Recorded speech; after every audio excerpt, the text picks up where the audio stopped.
If you think a football contract is just a player signing a piece of paper and instantly becoming rich, you're only seeing the highlight reel. Behind every massive NFL announcement lies a system built on risk, leverage, power, and cold financial math. Today on Explain the Game, we're stepping inside the dark side of football contracts. The fine print can turn millions into illusions, security into uncertainty, and dreams into debt. When a player signs that $100 million deal, fans don't realize that number is often a headline, not a guaranteed reality. In the NFL, unlike other leagues, most contracts are not fully guaranteed. Teams can release a player, restructure his deal, or trade him with financial penalties that hurt far less than the public thinks. That's where the illusion begins. A star signs a 5-year, $120 million contract, but the guaranteed portion might only be $45 or $50 million. Even that guarantee can be split into signing bonuses, roster bonuses, and injury guarantees, each with conditions. Deadlines and escape clauses protect the franchise more than the athlete. This imbalance exists because the NFL operates under a hard salary cap system, negotiated in its collective bargaining agreement. This gives teams strict payroll limits, but also allows creative accounting strategies, like restructuring deals, converting salary into bonus money, and pushing cap hits into future years. Techniques that sound smart on paper, but often create ticking financial time bombs for both sides. When a player underperforms or gets injured, that massive contract suddenly becomes dead money. Franchises won't hesitate to move on, leaving players scrambling for shorter, incentive-heavy deals elsewhere. Nowhere is this darker reality more visible than in the running back market, where physical wear and tear is highest, career longevity is shortest. Teams have increasingly decided that paying premium money at the position is inefficient.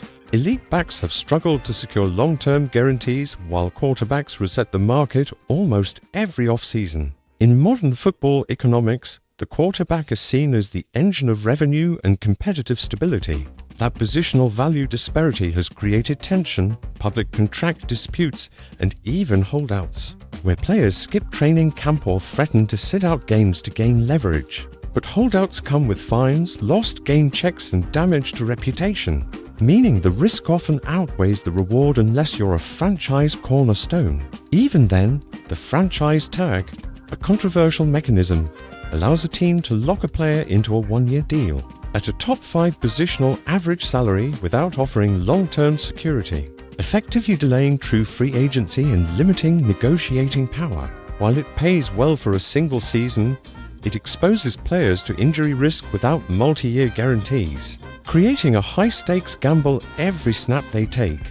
The psychological pressure of playing under that tag is immense. One torn ligament can cost generational wealth. Injuries are not hypothetical in football, they are inevitable, which makes the non-guaranteed structure of contracts uniquely brutal compared to other major American sports.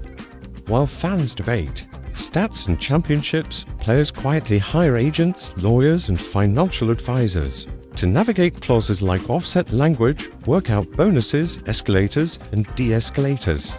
These details rarely make headlines, yet they define careers. A contract isn't just about money, it's about leverage. Leverage in the NFL is tied to age, position, health history, and timing within the salary cap cycle.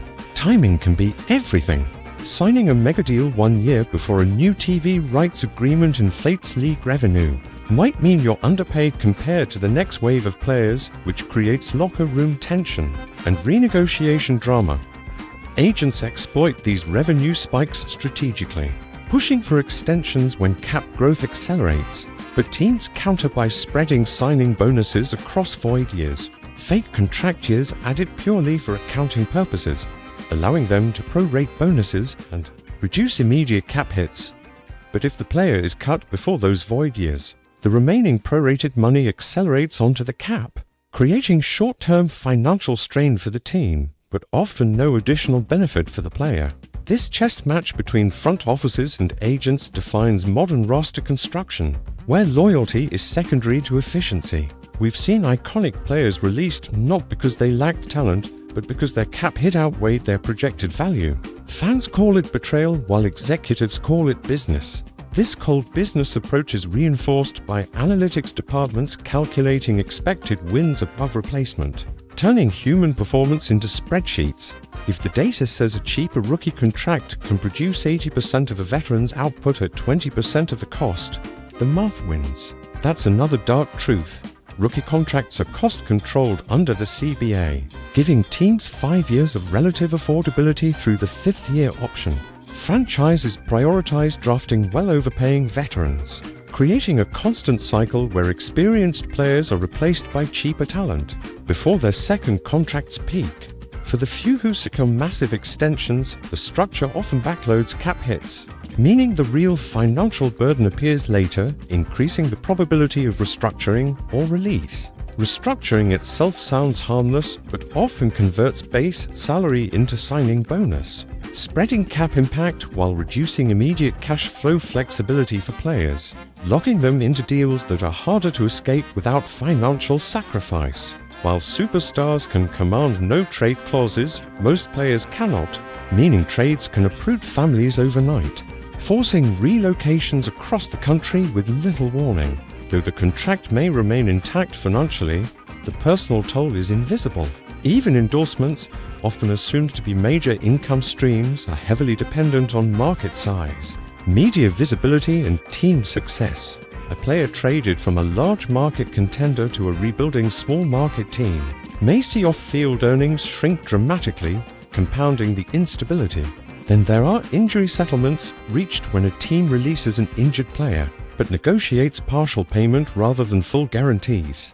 A compromise that protects cap space while limiting the athlete's compensation during recovery. Critics argue this system favors ownership, pointing to the league's revenue growth, and franchise valuations soaring into billions, while average career length hovers around 3 to 4 years, meaning most players never see a second contract at all.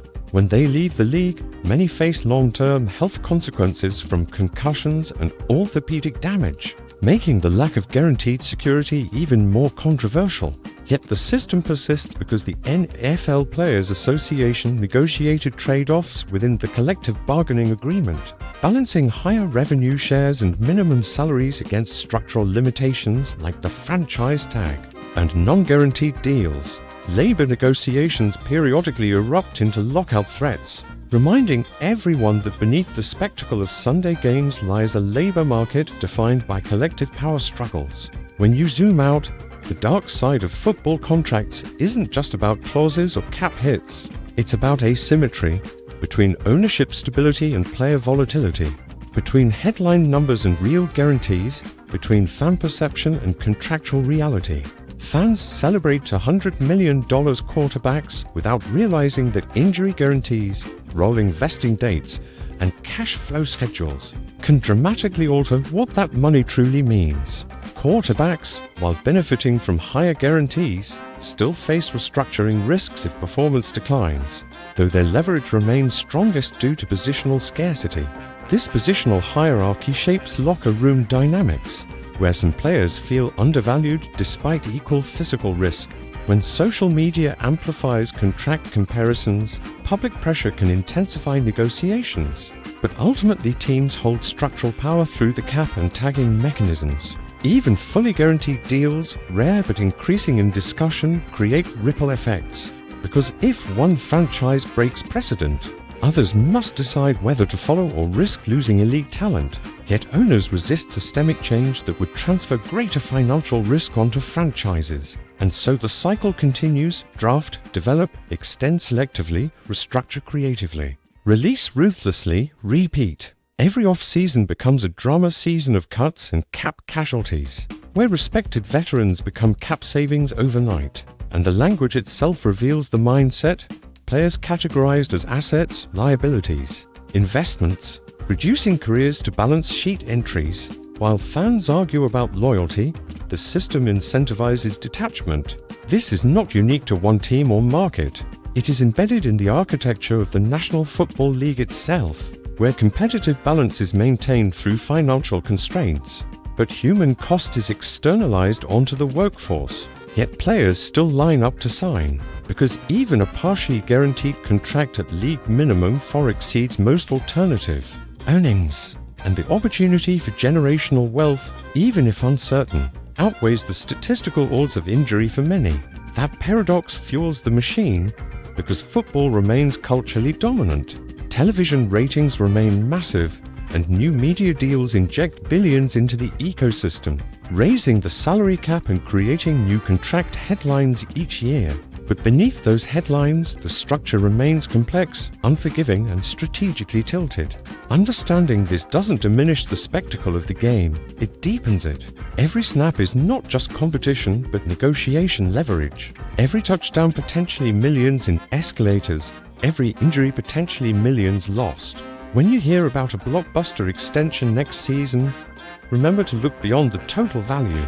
Examine the guarantees, the vesting schedule, the bonus structure, the cap hit progression, because that's where the real story lives.